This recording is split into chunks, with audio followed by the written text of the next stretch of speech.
ஒரே ஒரு விஷயம் சொல்றேன், உட்கார்ந்துருக்கீங்க 3 மணி நேரம் 4 மணி நேரம், அது எல்லாமே உண்மை.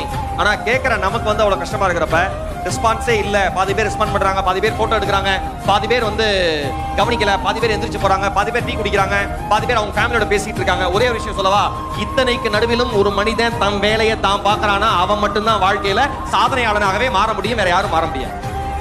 Simple logic. ஒரு சின்ன விஷயம், வாழ்க்கையில தொழில் செய்யற எல்லாருக்கும் சொல்றேன், உங்கள் குடும்பம் உங்களை நம்பாமல் போகலாம், உங்கள் நண்பர்கள் உங்களை நம்பாமல் போகலாம், உங்களுடன் தொழில் செய்ய வருகிறேன் என்று வந்த உங்கள் பார்ட்னர் உங்களை நம்பாமல் போகலாம், அல்லது யார் உங்கள் பிசினஸுக்கு பணம் கொடுத்தாங்களோ முதலீடு பண்ணாங்களோ அவர்கள் உங்களை நம்பாமல் போகலாம். ஆனால் ஒருபோதும் உங்கள் நம்பிக்கையை மட்டும் நீங்கள் இழந்து விடாதீர்கள். அது மட்டும்தான் உங்களை காப்பாற்றுகிற மாய சக்தி. உங்களை நீங்க நம்புங்க.